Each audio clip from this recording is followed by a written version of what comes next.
Well, hello again, my friends, and it's been one of those weekends where things just keep happening, and so we're going to do our absolute best to bring everything to you in a timely manner, and by timely manner, I mean, God only knows what time it is right now. It's fine. It's all fine. We are obviously going to lead this video with the news about Strange New Worlds that has just come out. I want to get this out of the way at the very beginning of this episode, is that yes, Those Old Scientists, episode 7 of season 2 of Strange New Worlds, has in fact dropped. I'm going to say nothing about it in this video because if you make sure that you're subscribed to the channel, you will get the ups and downs for that episode very, very soon. And I don't mean very soon in that in 6 to 8 months. I mean in, God help the editor, it's going to be hours. It's on the way, so don't you worry about that. And also, I'm so excited, is all I can say about that. What I will talk about here is the trailer for episode 9 of Strange New Worlds Season 2. Now, I'm fairly certain nothing I'm going to say here is going to be particularly spoilery, because I'm assuming that watching this trailer, you have seen at least episode 6. If you haven't, I'm giving you your out right now. Cool. So, we have Pelia is in this episode. We have Kirk is in this episode. That is James T as opposed to Sam. And the episode being named Subspace Rhapsody, finally, Chris Thompson, our editor, who every now and again we allow to get 4 minutes of sunshine a month, has been vindicated, because he called the fact that this episode would be a musical months ago. That is correct. Subspace Rhapsody is a musical episode of Strange New Worlds Season 2. I'm a musical fan, so right, full disclosure, so I'm really looking forward to this. But I've already spoken to this evening a couple of people who maybe wouldn't be musical fans, and were like, are you sure? I think this fits in very well with the theme of Strange New Worlds overall. I was going to say Season 2, but overall so far, which is taking risks. And if this isn't taking a risk, I don't know what is. Because in all of Star Trek's history, yes, of course there has been music and songs, but there hasn't been a musical episode. And honestly, I'm really excited for it. I wrote down a word in my notepad there, which was Glee. Now, that's probably going to turn off quite a bunch of this audience. And you know what? I don't blame you. I'll see you in the bar in a few minutes. Full disclosure, I did enjoy the show Glee.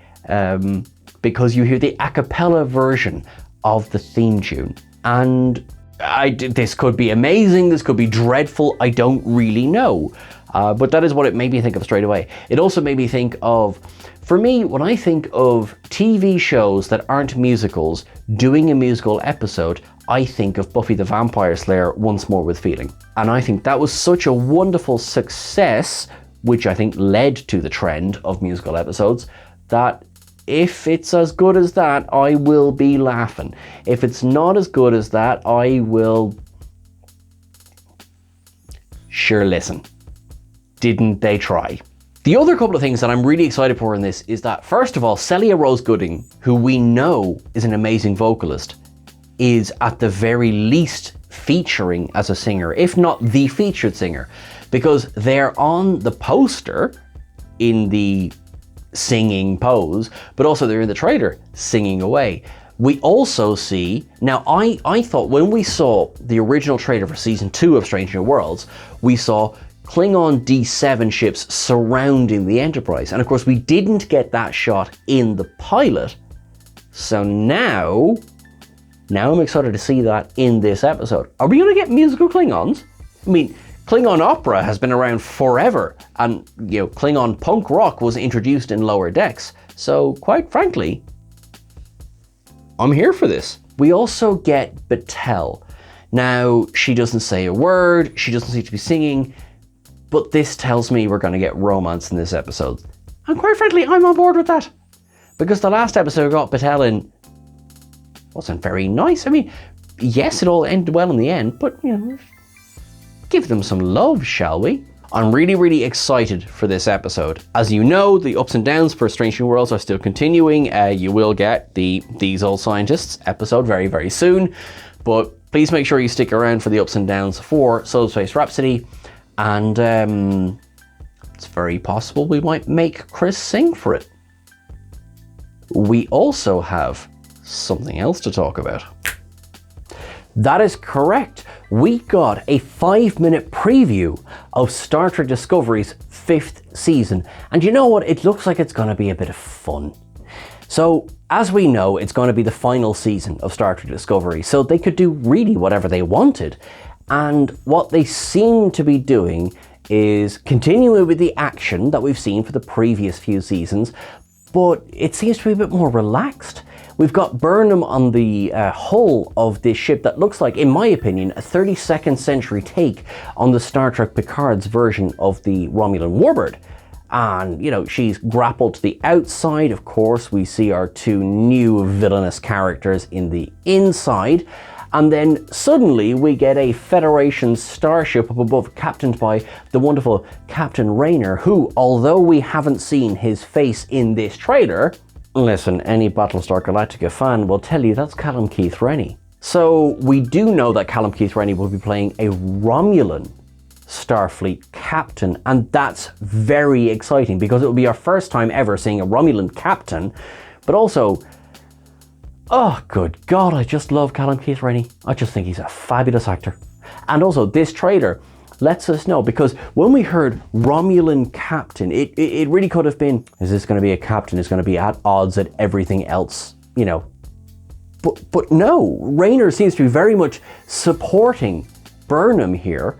And, you know, although they might not be like, you know, hey, hang on, I send down everybody in my crew to grapple on the hull with you, they're very much supporting them. In the background, because they're a wee bit behind, we've got Saru, and the Discovery A is warping, not spore driving, but warping along behind them. It's also important to say that Rayner's ship also doesn't have, no, they're calling it a pathway drive, which is the 32nd century equivalent to the spore drive. They're still working with pre-burn technology. And although we don't know what year this season is happening in yet, it is believable that while the new technology is rolling out, not every single ship has it yet. So that works for me. That's totally fine. There's a whole bit where, you know, we have to let the villain's ship go. Burnham is kind of like, you know, everyone, you know, the whole warp bubble drops. Burnham gets blasted back. She is beamed into the Discovery A, and it just looks like a lot of fun. Now, I don't know what's happening yet. We don't know the context, but yeah, I'm looking forward to this so far. We have some new characters on the Discovery A bridge because Owasakon and Reese are in sickbay for some reason. So we've got some new people, which I'm looking forward to meeting properly. We've got the return of Saru. This means it'll be fun. Dear God, I love Saru. And I suppose in a whirlwind, that sort of brings us up to what we know about the images we've been delivered today. So in summary, you've already seen the Lower Decks breakdown and trailer. That's in another video. You've seen the Discovery teaser and the Strange New Worlds episode 9 trailer. That's obviously this video. The ups and downs for episode 7 of Strange New Worlds, These Old Scientists, or Those Old Scientists, is on the way. The other bits of news that we've learned is that it seems as though, according to Esquire, Section 31 will begin filming late 2023. Now, there's obviously more confirmation that needs to happen before we bring you more on that one, but it does seem as if, yes, it's going into production this year. Absolutely no news on Academy so far, so if and when we get news, we will let you know. Star Trek Prodigy's first season, so the second 10 episodes are available for pre-order on hard copy, so check all of your providers, and the entire season, it seems, is available on Amazon. Now, you will have to purchase them, but it is available there. So I do implore, it is worth the money, so do give it a check. There's no commission here, it's nothing about that. I just think that genuinely it is a wonderful show that you deserve to enjoy. The last thing I will say is that we're at a bit of a crossroads for Star Trek, but one thing I'm super excited to, and it ties into this uniform, is that whatever happens in the future, we can have some fun now. For Discovery Season 5, what I would like to see is, what's Wesley Crusher up to? Okay, some people will be like, what? That's a bit of a curveball. End of Picard Season 2, we saw that Wesley Crusher has joined the Travelers. Well, we knew he joined the Travelers, but they're much more of a interdimensional / temporal group, and he's recruited Kore. I really think that this final season of Discovery, wouldn't that be so much fun to tie Discovery back into the rest of Trek? But also, what's the harm? What could, it's in the 32nd century. It's not like you can affect anything anywhere else. We can have a bit of fun with it. So that's my little hope for Discovery Season 5, on top of everything else. What would you like to see in Discovery Season 5, in Strange New Worlds, the rest of Season 2, in any of it? Let us know in the comments below. As I say, ups and downs for Those Old Scientists are coming very soon. You are wonderful, you are awesome. Make sure that you live long and prosper till I see you again. If you don't, I guess I'm just gonna have to find you and give you a big old cuddle. I kind of want to do that anyway. Look after yourselves. Mwah. Subscribe, follow, you're awesome. I'll see you soon.